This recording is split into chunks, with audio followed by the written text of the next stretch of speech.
সুতরাং বাইতুল মুকাররমে যারা সন্ত্রাসী কর্মকাণ্ড চালিয়েছে গতকালকে, এর আগের দিন যারা তোফাজ্জেলকে পিটিয়ে মেরেছে, প্রত্যেকটা হত্যার বিচার দাবি করছি ইনশাআল্লাহ। কাউকে যেন ছাড় দেওয়া না হয়, তাহলে জালেমরা আবার ডেকে বসবে। প্রাণপ্রিয় রংপুরবাসী, আল্লাহর দরবারে শুকরিয়া জানাচ্ছি যিনি আমাদেরকে মুসলমানের ঘরে জন্ম দিয়েছেন, আলহামদুলিল্লাহ। অন্য ধর্মে যদি আসতেন, এই যে তরিক ভাই যে কথা বললেন, ইন্না সলাতি ওয়া নুসুকি ওয়া মাহইয়ায়া ওয়া মামাতি লিল্লাহি রাব্বিল আলামিন, এই কথা বলা সহজ ছিল না। মুসলমানের ঘরে এসেছি, কাজ কাম যাই করি না কেন, নাম তো মুসলমান। সুতরাং এই হিসাবে শুকরিয়া জানাচ্ছি যে অন্য কোন ধর্ম থেকে আমাদেরকে আশা লাগে না। গত কয়েকদিন আগে দিনাজপুরে 10 জন মানুষ মুসলমান হয়ে গেছে আমার হাতে। আমি জিজ্ঞাসা করেছিলাম, আপনাদের কষ্ট হচ্ছে না? কষ্ট তো হচ্ছে, কিন্তু সত্যকে সত্য জানার পরে যদি কেউ অ্যাবাউট টার্ন করে চলে যায়, তার পরিণতি কি হবে আমরা শুনলাম দুনিয়া এবং মরণের পরে। ওনারা যেহেতু পুনরুত্থানে বিশ্বাস করেন, ওনারা আরেকবার দুনিয়ায় আসবে এই বিশ্বাস তাদের আছে। আমাদেরও বিশ্বাস ওই রকমই, আমরা আরেকবার আসবো না, কিন্তু আমরা আরেকবার জীবিত হব। আমরা আল্লাহর সামনে দাঁড়াতে হবে আরেকবার জীবিত হয়ে, নাকি? ওনাদেরও বিশ্বাস আমাদেরটা প্রায় কাছাকাছি। ওনারা আসতে চান আর আমাদের আর আসার সুযোগ নেই।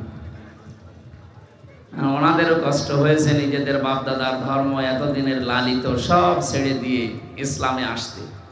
আমার মনে হয় এখানে আমরা যারা আছি, আল্লাহর বিধান কম বেশি যাই মানি না কেন, কেউ যদি বলে আপনি হিন্দু হয়ে যান, আপনাকে এই জেলা লিখে দেওয়া হবে, আপনি হবে না। সেই রকম যা ইমান আছে, এই ইমানের দ্বারাও সম্ভব না। যদিও 10 টাকা পড়ে পেলে মানুষ ফেরত দিতে চায় না, তারপরেও এতটুকু আমাদের ভরসা আছে, যেহেতু ভরসা সাহেব পাশে আছে, ওনার উপরে ভরসা করা যায় ইনশাআল্লাহ। আল্লাহর ঘর তাওয়াফ করে এসেছেন, নামাজ পড়েন, রোজা রাখেন, ঘোষণা দিলেন যে সমস্ত বিশ্বাসগুলোর দ্বারা মুসলমান থাকা যায়, আল্লাহ যেন ওই বিশ্বাসগুলো দিয়ে তাকে পূর্ণতায় পৌঁছিয়ে দেন। জাতির সাথে অনেকে মুনাফিকি করেছে আমরা দেখতে পাচ্ছি। এই যে দরবেশ বাবা, তার দাড়ি তো ভরসা সাহেবের চাইতেও বড় ছিল।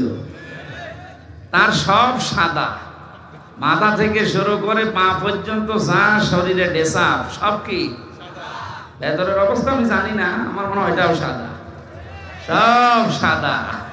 সাদা মনে কাদা নেই, কিন্তু ওর মনে যে এত কাদা এখন টের পাচ্ছে জনগণ।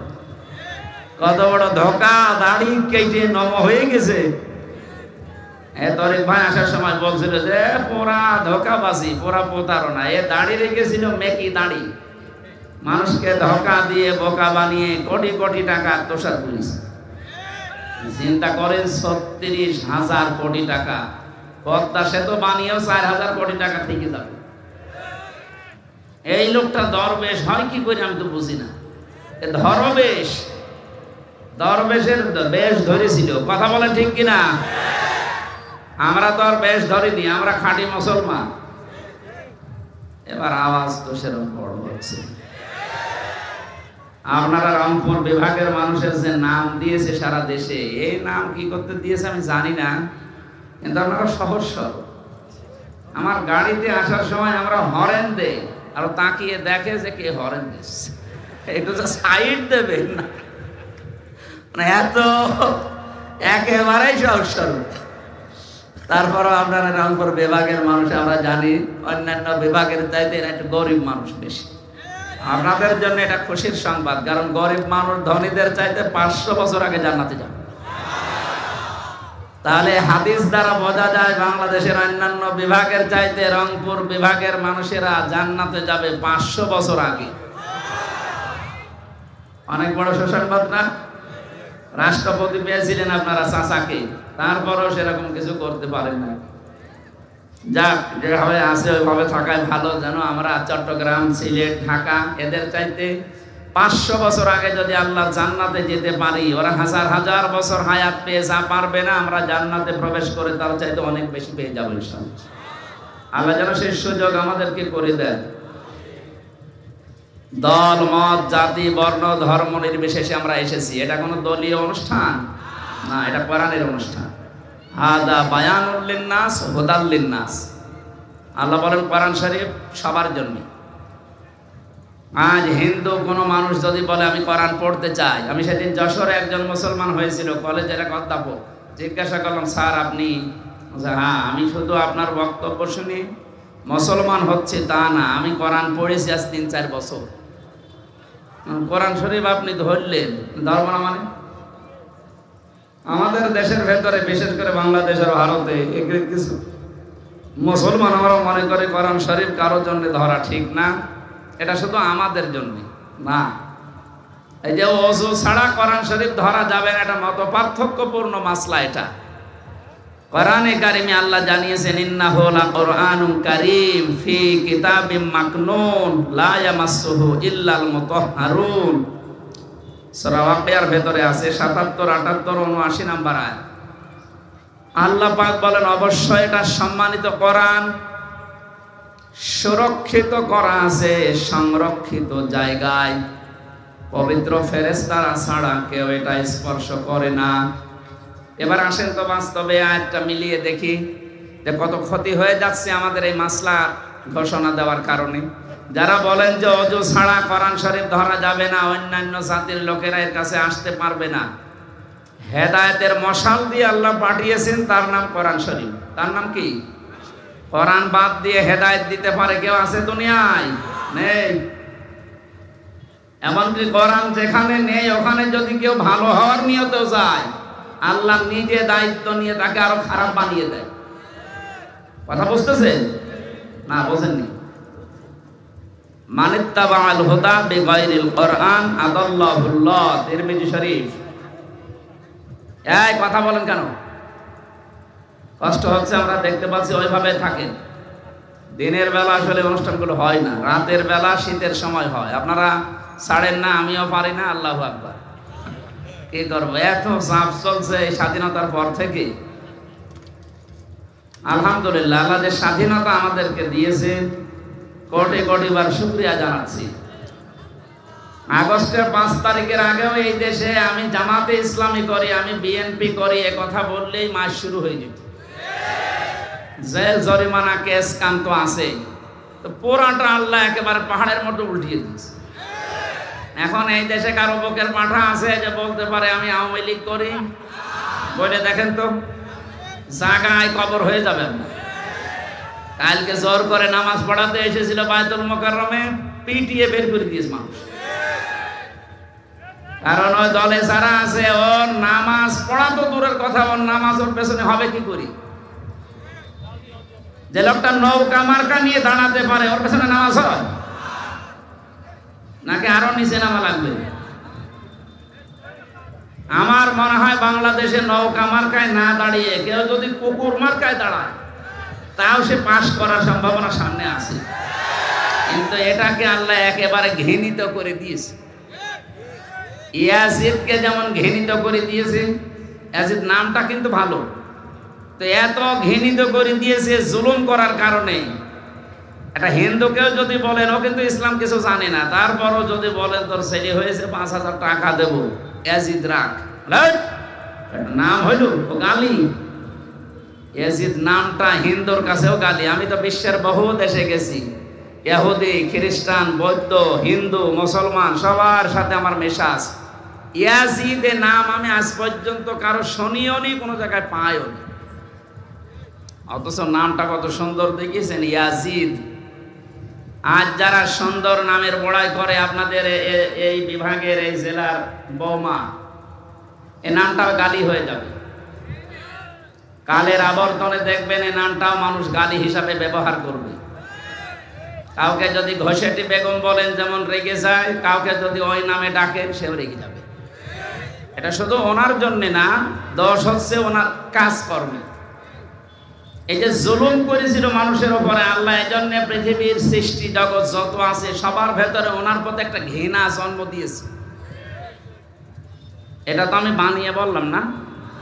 আপনি একটু তাকান বিশ্বের দিকে, যেখানে যাবেন এই নামটা এখন গালি। আমি কয়েকদিন আগে সিঙ্গাপুর, মালয়েশিয়া, থাইল্যান্ড, ইন্দোনেশিয়া, যতগুলো দেশ ঘুরলাম, যেখানে নামি কোন দেশে বাড়ি, বাংলাদেশ, এই একজনের নাম বলে।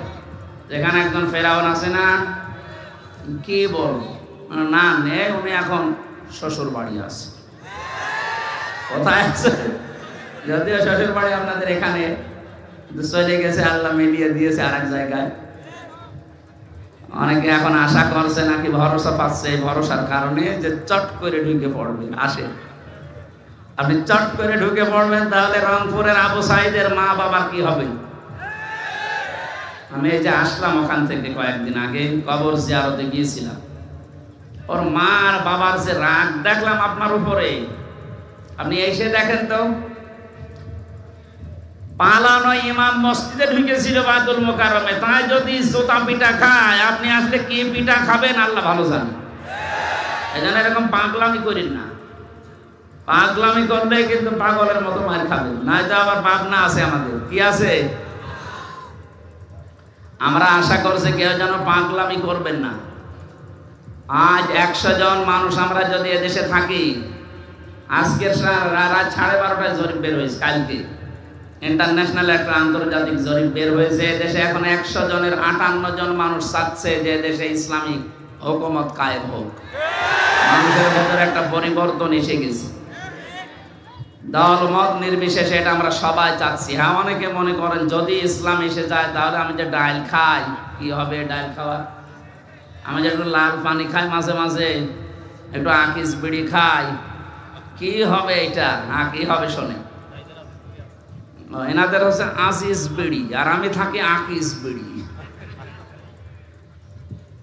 যারা এই সমস্ত খাবারের অভ্যাস আছে, এদের হয়তো কষ্ট হচ্ছে যে না, ইসলাম আসলে আমাদের কি হবে, আমরা খেতে পারবো না। শোনেন, যদি ইসলাম কায়েম হয়ে যায়, এই যে তরিকুল ইসলাম ডিনার সাহেবের মুখে দাঁড়িয়ে নেই, উনি হয়তো বিড়ি খেতে পারে, যেহেতু মানায় নিজেরা।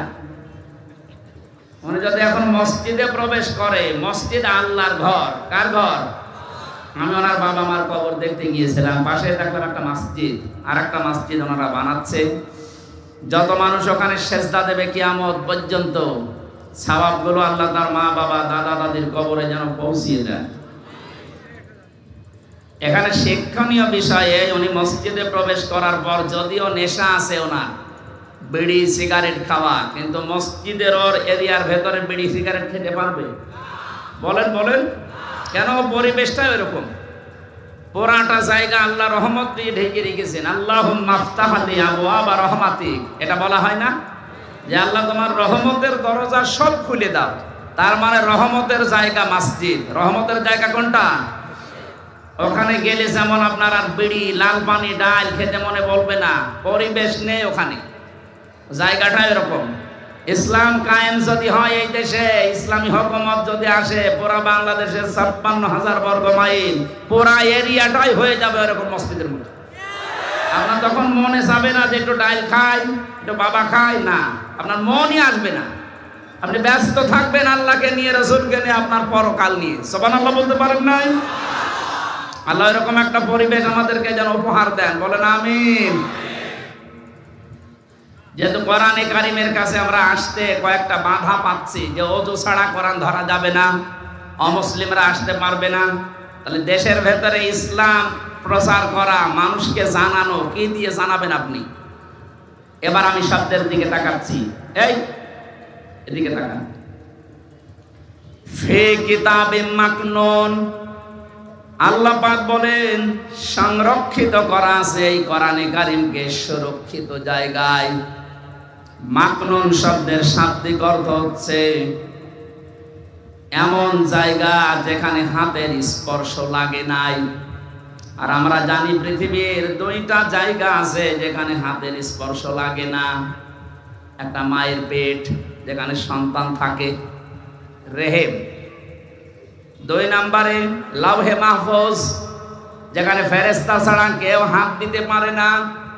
আয়াতের পরবর্তীতে যে শব্দটা আল্লাহ দিলেন, লা ইয়ামাসসুহু ইল্লাল মুতাহহারুন, এই যে স্পর্শ করে না তাহারাত ব্যতীত। তার মানে মুতাহহারুনের ব্যাখ্যা পেয়েছি আমি 2টা। 1 নম্বরে পবিত্র, 2 নম্বরে নিষ্পাপ। ও বাংলার মানুষেরা, পৃথিবীতে কেউ 100% পবিত্র থাকা সম্ভব? বলেন না কেন? 2 নম্বরে আমরা কেউ নিষ্পাপ না। এটা 1 নম্বরে ধরা যায় ফেরেশতাদের তারা পবিত্র, 2 নম্বরে তারা নিষ্পাপ। তার মানে এই আয়াতটা মুখাতাব যে হুদি আল্লাহ লাইহে মাহফুজের দিকে ইঙ্গিত দিলেন, ইশারা দিলেন, এটা দ্বারা বোঝা যায় এটা দুনিয়ার ভূখণ্ড না, এটা আরশে লাইহে মাহফুজের জন্য খাস। কোরআনে কারীমকে যদি আমরা সহজ করে দিতে পারতাম, আজকে যেমন সবাই এসেছি দলমত নির্বিশেষে, এটা যদি হিন্দুদের কিতাবের মতো, বৌদ্ধদের কিতাবের মতো, ইহুদি খ্রিস্টানদের কিতাবের মতো কেউ যেতে পারবেন না তা না, সবার জন্য ওপেন করে দিতাম, এদেশে আমার মনে হয় আরো ধীরে ধীরে না খুব তাড়াতাড়ি মানুষ ইসলামে আসতে পারত। আর রংপুরবাসী, আমি এখান থেকে যেটা মেসেজ দিতে চাই জাতিকে, অজো ছাড়া কোরআন ধরা যাবে না, এটা কিছু কিছু আলেমের মত আছে, কিন্তু অধিকাংশ ওলামা ইকরামের মত হচ্ছে যদি গোসল ফরজ না হয় তাহলে আপনি যে কোনো অবস্থায় কোরআন ধরা পড়া আপনার জন্য জায়েজ। কারণ আপনার জীবন চালাতে হবে তো কোরআন দেখে। কথা বলেন না কেন? বাবার জীবনী দেখে জীবন চালাতে পারবেন? অনেকে তো এটা আরম্ভ করেছিল, যা করবেন আমার বাবার মতো করেন। কিন্তু কোরআনে কারীম জানিয়েছে আপনি যা করবেন যেন কোরআন কেন্দ্রিক হয়, নবীর হাদিস কেন্দ্রিক হয়। কথা বলেন ঠিক কিনা? লরেন বুথের নাম শুনেছি আমরা, টনি বেলাওয়ারের শালিকা। এ মহিলা আমেরিকা থেকে যখন এসেছে, ওকে ইহুদি আর খ্রিস্টানরা মিলে অনেক টাকা পয়সা দিয়ে পাঠিয়েছে যে মুসলমানদেরকে অন্য ধর্মে নিয়ে আসা লাগবে, এক ধর্মে নিয়ে যেতে হয়, আপনাকে আগে ইসলাম সম্পর্কে জানা লাগবে। এখানে কি সমস্যা? কি বাইরে যান।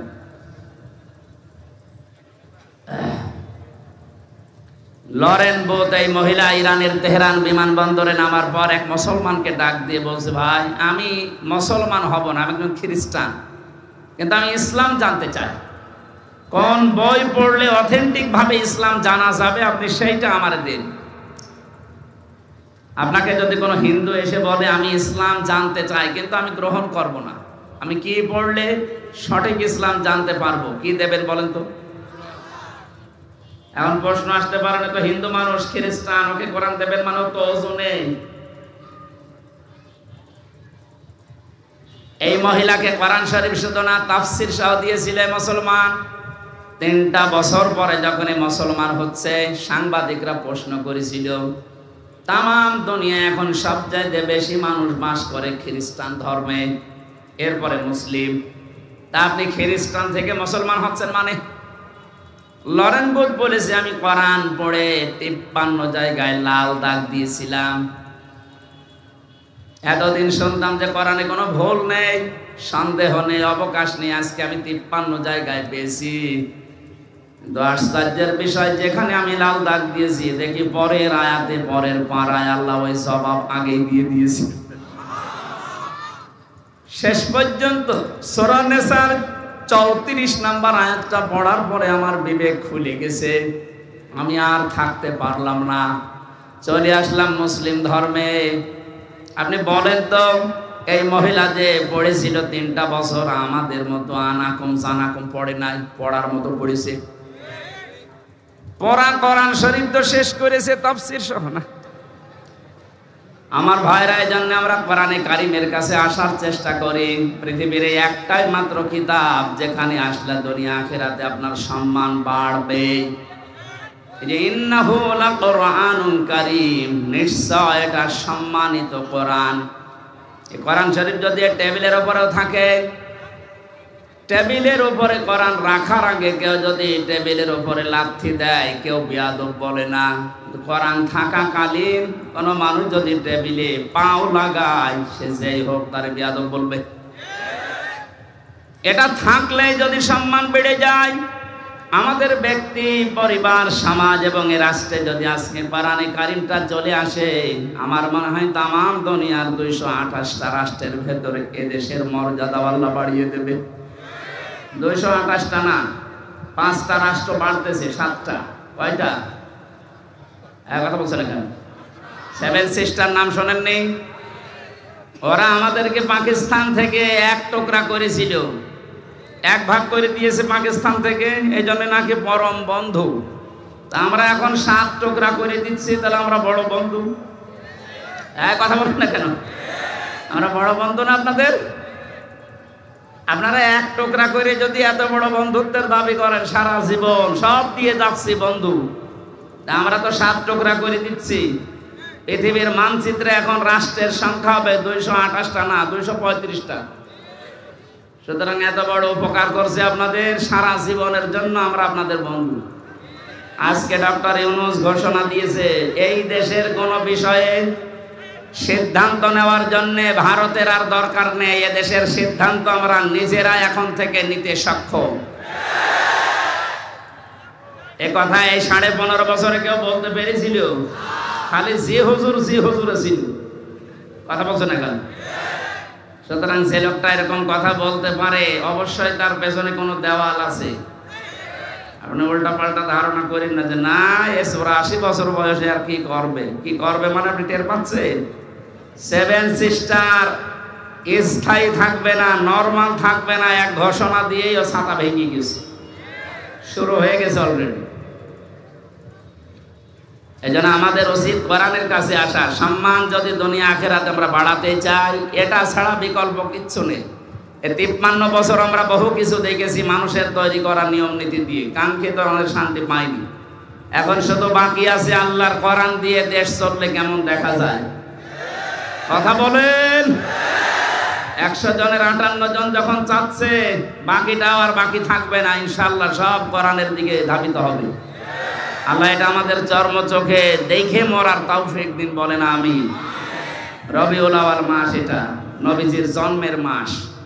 যদিও কিছু বেদাত এই দেশে চালু করা আছে রবিউল আউয়াল নিয়ে, এগুলো নিরসন করা দরকার। বিশ্ব নবীর জন্ম নিয়ে আনন্দ করার কথা কোরআন হাদিসে নেই, কিন্তু তার আদর্শ পেয়ে খুশি হবেন, আনন্দ করবেন, এটা কথা বুঝতেছেন? আমরা অনেক ইসলাম না বুঝে যদিও এই দেশে রবিউল আউয়াল পালন করার জন্য নবীর জন্মের একদিন ছুটি দেয়, সম্মান দেয় না। এটা না করে নবীর আদর্শটা আপনি পরিবার, রাষ্ট্রে, সমাজে কায়েম করেন, তাহলে তার আত্মার শান্তি যা পাচ্ছে আরো শান্তি বেড়ে যাবে। তিনি আমাদের জন্য সারা জীবন কন্দন করেছেন, কথা বলেন ঠিক কিনা? আর যেন কন্দন করতে না হয়। আমরা রবিউল আউয়াল মাসে শুধুমাত্র নবীজির জন্মের অনুষ্ঠানগুলো করে খেচুড়ি জিলাপি খেয়ে শেষ করে দেব না। আবেগে দুনিয়া চলে না, বিবেক দিয়ে চালাতে হবে। নবীজির জন্মের ইন্তেকালের 600 বছর পরে এই মিলাদ নামে এই শব্দটা দুনিয়ায় এসেছে, এর আগে এগুলো ছিল না। ইতিহাস পড়েন, 600 বছর পরের ঘটনা এগুলো। কিন্তু আমরা ওইটা নিয়ে আজ মাতামাতি করে অনেকে দল বেদল বিভক্ত হয়ে যাচ্ছি। যেটা আসল দরকার, তার আদর্শ কি ছিল। তিনি মায়ের কোলে যেদিন বসেছিলেন, হযরতে হালিমাতুস সাদিয়া, সিরাত ইবনে হিশামে পাবেন। হালিমাতুস সাদিয়া বলেন, তাকে আমি কোলে তুলে নিয়ে আমার ডান স্তন তাকে দিয়েছি, তিনি পান করলেন। বাম স্তনটা যখন লাগিয়েছি, তিনি মুখ বের করে নিলেন। 1 বার 2 বার 3 বার তিনি মুখ বের করে নিলেন। আমাকে যেন চোখের ইশারা দিয়ে বোঝাতে চায়, মা হালিমা, জোর করেন কেন? ডান স্তন আমার অধিকার ছিল, আমি পান করেছি। বাম স্তন এটা আমার অধিকার না, এটা আমার দুধ ভাই। আপনার আর একটা সন্তান আছে, আমি জানি তার অধিকার এটা। ও বাংলার মুসলমানের, আজ নবীর জন্ম নিয়ে তোমরা আনন্দ করো। নবীর তো আসল সিরাত সুরাত, তার আদর্শ এইটা জন্মের শুরু থেকে। তিনি মায়ের কোলে বসে মানুষকে জানালেন, পৃথিবীর মানুষেরা, আমি দুনিয়ায় ভাইয়ের হক নষ্ট করার জন্য আসি না, এসেছি ভাইয়ের হক ফিরিয়ে দেওয়ার জন্য। আপনি যদি আনন্দ করতেন, তাতে এরকম আদর্শ মেনে আনন্দ করেন। অথচ তার উম্মত আমরা যারা আজ দাবি করি, যত বড় হই তত ভাইয়ের হক মারার জম হই। কথা বলেন না কেন? ভাই মানে শুধুমাত্র রহিমউদ্দিন আর করিমউদ্দিন আপন ভাই, এটা না। তামাম পৃথিবীর সব মুসলমান আপনার জন্য ভাই। আল মুসলিম আখুল মুসলিম, মুসলমান মুসলমানের কি ভাইয়ের প্রতি মানুষের অধিকার থাকে, হক থাকে 6টা। এক নম্বরে তাকে দেখলেই সালাম দেওয়া লাগে, এটা তার হক। এটা এখন সব দলীয়করণ হয়ে গেছে। 15.5 বছর আরো বেশি হয়েছিল। এক কথা বলেন না কেন? আওয়ামী লীগ যে লোকটা করতো, ও কিয়ামত হয়ে যাবে তারপরও কোন জামাত ইসলামের নেতাকে সালাম দেবে? কোথায় পৌঁছিয়েছিলেন আপনি? দুর্নীতির কথা তো বলা যায় না, এমন কোন জায়গা বাংলাদেশে দুর্নীতি ছিল না। জাতীয় মসজিদের ইমাম পর্যন্ত দুর্নীতির কারণে পালিয়ে গেছে, কারণ নিজেই জানতো যে আমি অবৈধ। এখানে ওঠার মতো যোগ্যতা সম্পন্ন আলেম দেশে বহু আছে, তাদেরকে বাদ দিয়ে কওমি জননী ঘোষণা দিয়ে উনি ওই জায়গায় গিয়েছিল। এই জন্যই তো জনগণ এখন আর মেনে নিতে পারছে না। কথা বলেন ঠিক কিনা? নিরপেক্ষভাবে, সঠিকভাবে, সত্য যেভাবে আসে ওভাবে যদি আসতো, একটা ইমামকে কেউ জুতা পিটা দিয়ে বের করে দেয়। আপনি আলেমদের নামে কলঙ্ক। আপনার বাবা ভালো ছিল, শামসুল হক ফরিদপুরি রহমতুল্লাহ আলাইহি, আল্লাহ তাকে জান্নাতুল ফেরদাউস দান করেন। তার পেট থেকে কালপিট কি এসেছে? আলেমদের এখন সবচাইতে বড় কলঙ্ক হয়ে দাঁড়িয়েছে এই লোকটার কারণে। তামাম দুনিয়া এখন অনেকে এর কারণে আলেমদের খারাপ ভাবে, অথচ এটা আলেম না, এটা জালেম। এর দোসর আরো যারা ছিল, এই ফরিদউদ্দিন মাসুদ, প্রত্যেকটা এখন জালেমের 5টা গোলাম যারা ছিল, প্রতিটি আলেমের নাম নিয়েছে, এগুলো বড় জালেম। কারণ তারা জ্ঞান অনুযায়ী আমল করে নাই, দুনিয়ার স্বার্থ পেয়ে সত্যকে গোপন করে রেখেছিল। কথা বলেন ঠিক কিনা? আমরা হকগুলো আদায় করবো ইনশাআল্লাহ। মুসলমানের নবীজি নিজের মায়ের কোলে বসে, যদি দুধ মায়ের কোলে বসে মানুষের ভাইয়ের হক নষ্ট না করে, হক ফিরিয়ে দেয়। আমরা যাদের রবিউল আউয়াল মাসে এইটা নিতে পারতাম যে যতদিন দুনিয়ায় আছি কারো হক যেন আমার দ্বারা নষ্ট না হয়, তাহলে এ দেশে দরবেশের মতো আপনি মামলা খেতেন না। কথা বলেন না কেন? যে কয়জনই দায়িত্বে ছিল, তাকান আপনাদের এখানে যিনি ছিল তিনি এখনো লাল ঘরে। আমি মনে করতাম পারেন মুখ মোটা, মনে হয় ভালো মানুষ, এখন তার ফিরিস্তি বের হচ্ছে। এগুলো যদি আদালত কর্তৃক প্রমাণ হয়, ও লোকটার মরণ পর্যন্ত জেলে থাকা লাগবে। আপনি কি করলেন এত টাকা কামাই করে? পর পর আপনি মন্ত্রিত্ব পেলেন, এরপর আপনার জীবনটা শেষ করে দিলেন। এখন যাই করেছিলেন কিছু এখন ভোগ করতে পারবেন না। সারা জীবন ওই শানের উপরে মাটিতে ফলরে থাকা লাগবে। আমাদেরকে যেভাবে কষ্ট দিয়েছিলেন 3 বছর জেলখানায়, আপনাদের ওইভাবে আল্লাহ দেবে। রবিউল আউয়াল মাস যেহেতু, এটা আমি একটা গুরুত্বপূর্ণ শিক্ষা নিয়ে আয়াত পড়েছি, সূরা ফাতিহা 27 নম্বর আয়াত, প্রথম অংশটা। ফাতা মানে বিজয়। ফাতা মানে কি? আল্লাহ আমাদেরকে একটা বিজয় দেননি? এটা এখনো পর্যন্ত 100 জনের 14 জন স্বীকার করছে না এই দেশে। গত 15 দিনের রিপোর্ট এসেছে, এই দেশে এখনো 100 জনের 14 জন মানুষ এই বিজয় পেয়ে আনন্দ না, এরা এখনো নারাজ। বিজয় পেয়ে যদি কেউ খুশি না হয়, ওটা কি বৈধ সন্তান? 71-এ বিজয় পাওয়ার পরে যে মানুষগুলো খুশি না, ওগুলো বৈধ না। এই 24-এর 5 আগস্টে বিজয় হওয়ার পরে এখনো যারা খুশি হতে পারেননি, আপনিও এদেশের জন্য বৈধ না। কথা বলেন না কেন? যেখানে আপনার স্থান চলে যান। এদেশের বৈধ মানুষ আমরা যারা আছি, এখানে বাস করার মতো তারাই থাকতে চায়। আর আপনি পরিচয় দিয়ে ঘুরে দাঁড়াতে পারবেনও না। আমার মনে হয় মাওলানা মামুনুল হক গত কয়েকদিন আগে ঘোষণা দিয়েছে, এদেশে যারা জালেম ছিল 1628 জন নাম করা, যারা চেয়ারে ছিল, আর এদের যারা দোসর ছিল বিভিন্ন জেলা উপজেলা থানাতে, এদের নামের তালিকা করে মোড়ে মোড়ে টাঙিয়ে দেন, যেন এই জালেমরা মরণের আগে এদেশে আর ঢুকতে না পারে। আসলেই পিটিয়ে মেরে ফেলার দরকার নেই, হাড় মাড় ভেঙে দেবে। কারণ মানুষগুলো, বহু মানুষের হাড় ভেঙেছে দুনিয়ায়। কথা বলেন ঠিক কিনা?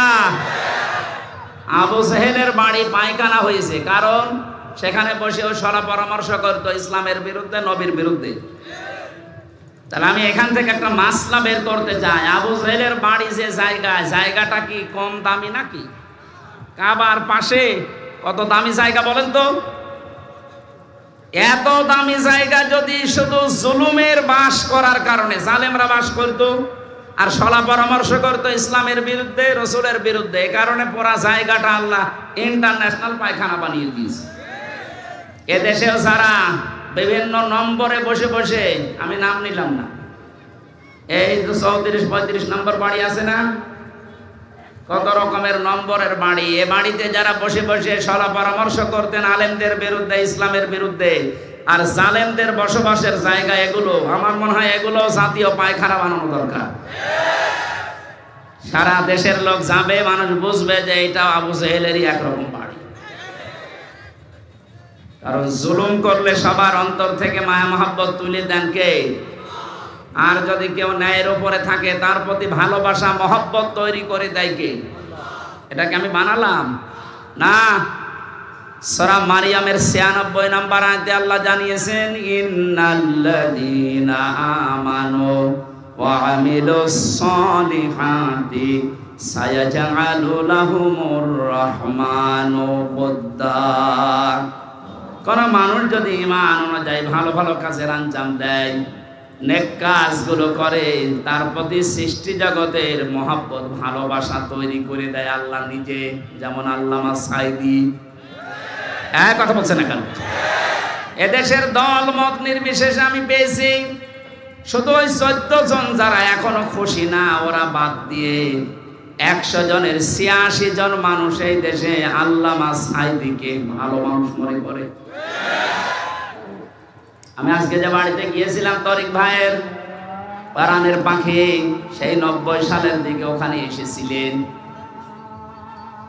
আজান দিচ্ছে, একজন জবাব দিয়ে দিলে হয়ে যাবে, অসুবিধা নেই, একজন জবাব দিয়ে দিন হয়ে যাবে। আমরা কোরআনের সূরা ফাতিহা থেকে যে আয়াত পড়েছি, তাফসীর আকারে কথা বলার জন্য এগিয়ে যাচ্ছি। লাকাদ সাদাকাল্লাহু রাসূলাহুর রুয়া বিল হক। আল্লাহ পাক বলেন, অবশ্যই আমি আল্লাহ আমার রাসূলকে যে স্বপ্ন দেখিয়েছিলাম, এই স্বপ্নকে বাস্তবে রূপ দেব। এই যে রাসূলের যে স্বপ্ন, এই স্বপ্নকে বাস্তবতায় নিয়ে আসবেন কে? আমার প্রতিটি কথায় শিক্ষা আছে। রাসূলুল্লাহকে আল্লাহ যে স্বপ্ন দেখালেন, এই স্বপ্নকে বাস্তবে রূপ দেওয়ার ঘোষণা দিয়েছেন, বলেন তো কে? নবীজি এই স্বপ্ন বাস্তবায়ন করবেন না আল্লাহ? বলেন বলেন। এখন তো নবীজি নেই। এই যে রাসূলুর রুয়া বিল হক, রাসূলের স্বপ্নকে সত্য পরিণত করার দায়িত্ব সাদাকাল্লাহ আল্লাহ নিজে নিয়েছেন। যেহেতু নবীজি নেই, কিয়ামত পর্যন্ত উনি আসবে না, কিন্তু ওনার নায়েব আসবে। কথা বলে না কেন? ওনার নায়েবে রাসূল যারা, উত্তরাধিকারী যারা, আলেম যারা, কিয়ামত পর্যন্ত এরাও যত স্বপ্ন দেখবে, এদের এই স্বপ্নগুলো দুনিয়ায় বাস্তবায়ন করার দায়িত্ব কার? আপনি আয়াতটার বাস্তবে মিলান। ১৫০০ বছর আগে নবীজি দেখেছিলেন যে আমি হজে যাচ্ছি, নিরাপত্তার সাথে হজ করে আবার ফিরে আসছি। যদিও তিনি বাধা পেয়েছিলেন, হুদায়বিয়ার সন্ধির সময় ১৩৯৯ জন মানুষকে নিয়ে বিশ্ব নবী মুহাম্মদ রাসূলুল্লাহ সাল্লাল্লাহু আলাইহি ওয়াসাল্লাম তিনি বায়াত গ্রহণ করিয়েছিলেন যে ওরা ওসমানকে আটক করে ঘোষণা দিয়েছে যে মেরে ফেলেছে। একটা মানুষকে বিনা কারণে যে মেরে ফেলেছে, বিনা অপরাধে যারা মারতে পারে, তাদের এই শাস্তি না দিয়ে আমরা মক্কা থেকে মদিনায় ফেরত যাব না। কি পেলেন এই ঘটনার দ্বারা? এটা ইবনে কাসিরের ভেতরে আছে। ওই সময় মাত্র একজনকে তারা বিনা কারণে মেরে ফেলেছে, মিথ্যা এই সংবাদ ছড়িয়েছিল। বিশ্বনবী মুহাম্মদ রাসূলুল্লাহ ১৩৯৯ জন মানুষকে নিয়ে তিনি বললেন, ওসমান হত্যার প্রতিশোধ না নিয়ে আমরা একটা ইবাদত করব না। তিনি ফরজ হজে ছিলেন, ভেঙে ফেললেন, ইহরামের কাপড় খুলে ফেললেন, বলেন সাধারণ কাপড় পরো। রোজা ছিলেন, বলেন রোজা ভেঙে ফেলো, শরীরে শক্তি তৈরি করো।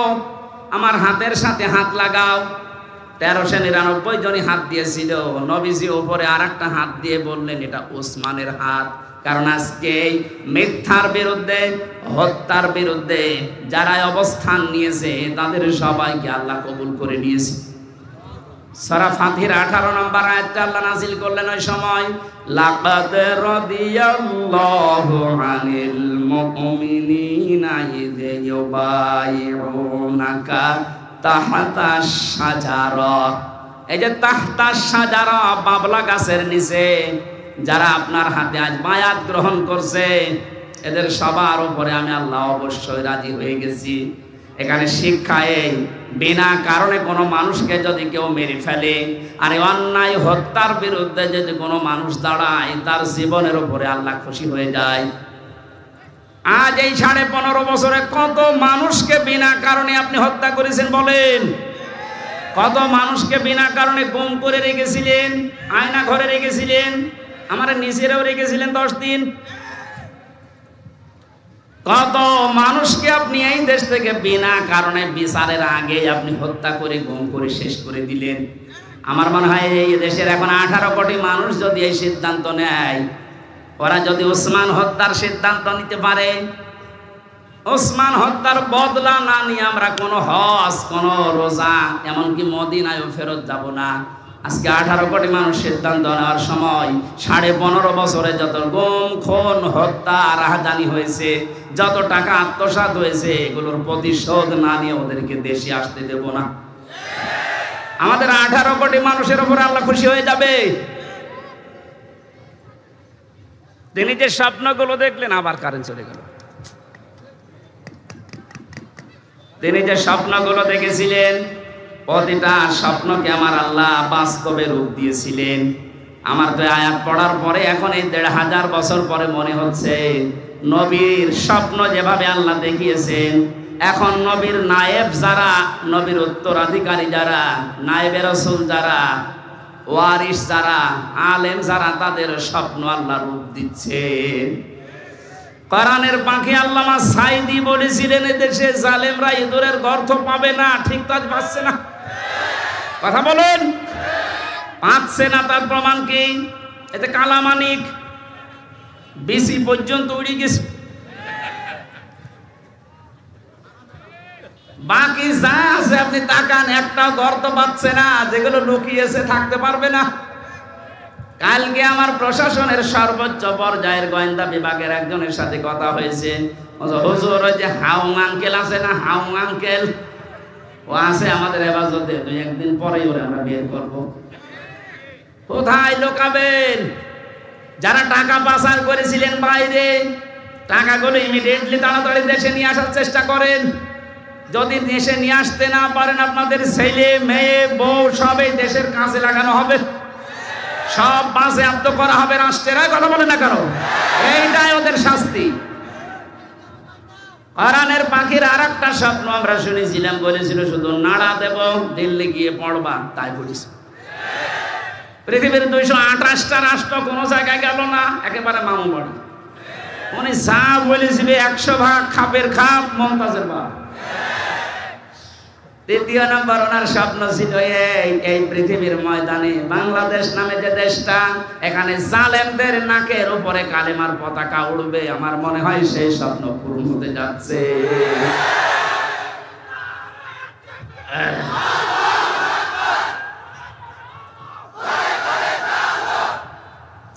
একটা হোস্টেলে 100 জন খাবার খায়, সকালে নাস্তা দেওয়ার সময় চিড়া আর মুড়ি দেওয়া হয়।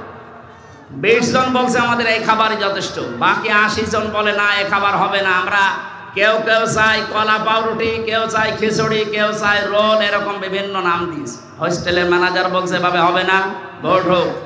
ভোট দেওয়ার পরে দেখা গেল যে চিড়া মুড়ি যারা খায় 20 জন, ওরা 20 জন এক দলে। যারা কলা পাউরুটি চায় তারা ভোট দিয়ে 18 জন, যারা রোল চায় তারা 19 জন, যারা খিচুড়ি চায় তারা 17 জন। এভাবে ভাগ ভাগ করতে করতে আগে যেটা চালু ছিল ওইটাই চালু হয়ে আছে। আমাদের এখন দেশের যা অবস্থা ঠিক এই পর্যায়ে, আমরা কিন্তু এখন 80 জন, আর জালেমরা মাত্র 20 জন। আমরা যদি এখন এই কার টুপি ময়লা হবে, কার টুপি লম্বা হবে, কে হাত বাঁধবে, কে কি করবে, এই সব নিয়ে ব্যস্ত থাকি, 80 জন হওয়ার পরও কিন্তু ওরা আবার আগেরটাই কায়েম করে ফেলবে। এই জন্য আমাদের উচিত সব ভুলে যে এদেশকে যারা ভালোবাসি, মানবতাকে যারা ভালোবাসি, ইমান যাদের ভেতরে আছে, ইমান নেই, সব এক জায়গায় হয়ে 80 জন আমরা চাই যা তাই হবে দেশ ইনশাআল্লাহ। আমার কথার অর্থ বোঝেন? এই সম্ভাবনা, এই স্বপ্ন যেন আমরা ভেঙে নষ্ট করে না দেই। এ দেশকে অন্তত যারা ভালোবাসে তারা এদেশে আবার আসবে। কথা বলেন না কেন? আর ওই যে 20 জন যারা চিড়া মুড়ি চায়, ও যদি আবার আসে চিড়া মুড়ি করে দেবে।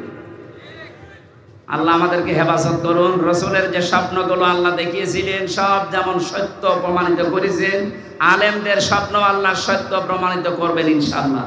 লা তাদখুলুন্নাল মাসজিদাল হারামা ইনশাআল্লাহু আমিনিন। হে নবী, আপনি মসজিদে হারামে নিরাপত্তার সাথে কোন রকমের চিন্তা ছাড়া প্রবেশ করবেন। এখনো পর্যন্ত ওইটা জারি আছে। হারামের এলাকায় যারাই প্রবেশ করে তারা নিরাপত্তা পেয়ে যায়। আমাদের পুরো বাংলাদেশের 56,000 বর্গ মাইল হবে হারামের মতো পবিত্র ইনশাআল্লাহ। বলেন, ওরা এরিয়াকে আমরা কোরআন দিয়ে, হাদিস দিয়ে, নবীর আদর্শ দিয়ে রবিউল আউয়াল মাসে সিদ্ধান্ত নেব, এমন ভাবে সাজাবো যে দেশে প্রবেশ করলে সে নিরাপত্তা পেয়ে যাবে। এখনো পর্যন্ত সে পরিবেশ কায়েম হয়নি। এখনো আমাদের আতঙ্ক আছে, এখনো অনেককে পিটিয়ে মেরে ফেলা হচ্ছে। এক কথা বলেন না কেন? মানুষ পিটিয়ে মেরে ফেলা এটা রাষ্ট্রের জন্য অশনি সংকেত। সুতরাং বাইতুল মুকাররমে যারা সন্ত্রাসী কর্মকাণ্ড চালিয়েছে গতকালকে, এর আগের দিন যারা তোফাজ্জেলকে পিটিয়ে মেরেছে, প্রত্যেকটা হত্যার বিচার দাবি করছে ইনশাআল্লাহ। কাউকে যেন ছাড় দেওয়া না হয়, তাহলে জালেমরা আবার বেঁকে বসবে। আল্লাহ আমাদেরকে বোঝার তৌফিক দিন, আমিন। এখন নামাজ পড়বেন এখানে, আর সময় নেই, আমরা মোনাজাত করে শেষ করে নামাজ পড়ে যান। আল্লাহুম্মা আমিন।